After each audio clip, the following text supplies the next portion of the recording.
Alright, so this is going to be an interesting one for me. I am going to try a completely off-the-cuff commentary on one of my games that had an interesting resolution. I lost. Spoiler alert. Spoiler alert, I did lose.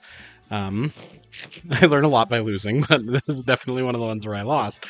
Anyway, I guess starting with the team preview and just generally working through the commentary as I rewatch this game.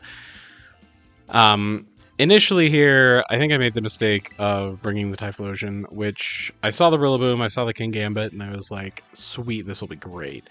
The simple fact of the matter is, um, Salamence doesn't really care, and Gastrodon, like, really doesn't care about Typhlosion. Like, no matter how many boosts you throw at it. And the reality of it is, like, I probably would have been better off bringing literally anything else of the potential team, including the Incineroar. Like, I think I ultimately decided not to bring the Incineroar because I was worried about the Defiant boost. I will be honest, I'm getting less and less concerned about that the more that I end up using Incineroar into King Gambit, just because it really doesn't care, and something that I intend to try out in the near future will actually be running Will-O-Wisp on the Incineroar, specifically so that specifically for the King Gambit and like the Dragonite matchup, both of them, unless they're specifically packing something to try and down the Incineroar, they're not going to be able to, which is going to give you that turn to Will-O-Wisp them and just straight up basically remove them from the game.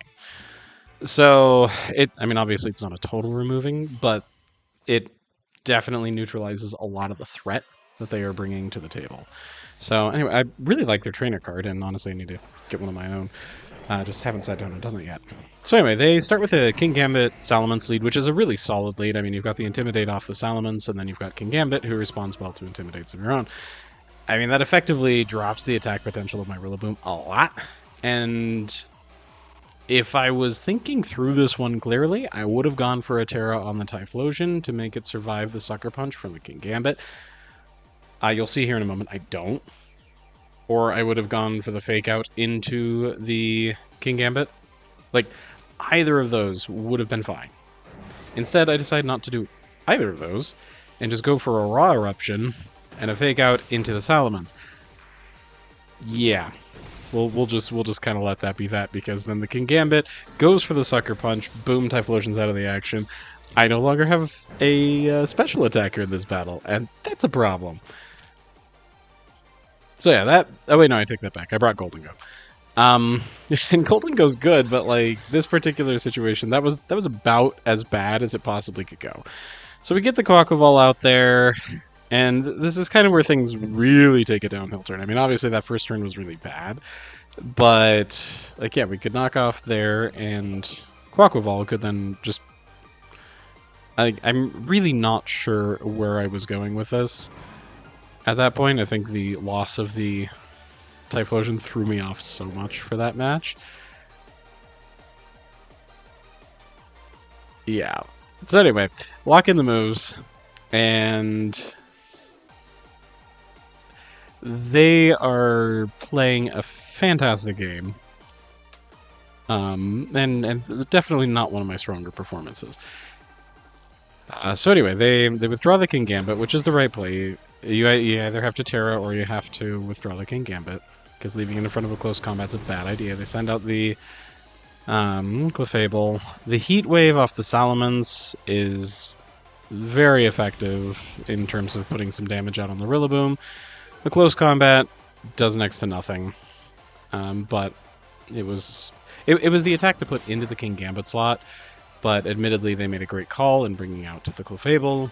The knockoff, of course, removes its safety goggles, but you know that's not significant amounts of damage or anything. The problem here, when we look at this, is that they have two Pokemon out that resist the vast majority of the damage that my guys can put out onto the field. We go for the Fire Terra to reduce the amount of damage that's coming at my team. I'm expecting them to follow me on the Clefable and to just drop another Heat Wave, because their positioning, generally speaking, is vastly superior to mine right here.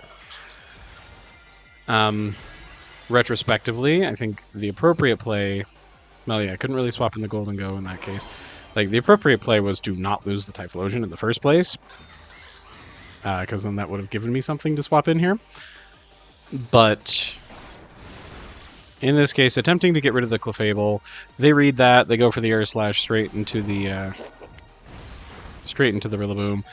Thanks to the Terra, I survive it and do significant damage, which is good, but, you know, good damage is not everything, unfortunately. Now, here's another moment where a mistake is made,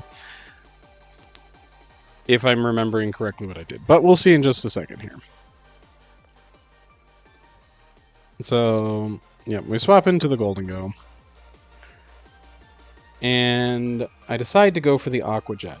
That was actually a mistake. If I had gone for a close combat, we could have actually put some fairly significant damage on whatever was going to come in here. But it's hard to make that particular read. However, knowing that they have 4 Pokemon in the back, it would have been fairly straightforward to assume that they're going to swap something out to try and preserve the Clefable. And in this case, the Gastrodon was about as bad as it could get. The duck is duly destroyed by the Draco Meteor. Yeah, like, I mean, obviously, they are doing a very good job in predicting what I'm going to do and reacting to it accordingly. Still not, like, totally out of options, but we're definitely really quickly running out of them. I have to deal with the Salamence, otherwise Golden Go's just gonna get deleted. And again, I make the wrong set of plays. They pull the Salamence out to send somebody else in, instead of going for the fake out like I should have. All they have to do is Terra. And they do. They Terra the, so they Terra the Gastrodon, Terra Fire, totally resists the Grassy Glide. It does basically nothing.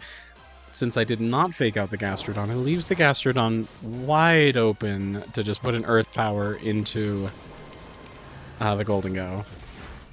Golden Go outruns the Gastrodon, sure, which is good, but like that would have been a good turn for a Protect.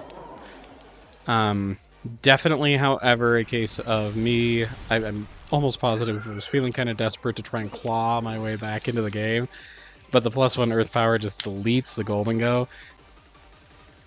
Editor's note. At this point, the game is basically over. I have no meaningful damage into their remaining Pokemon, and barring several highly improbable circumstances, there is no way for them to lose.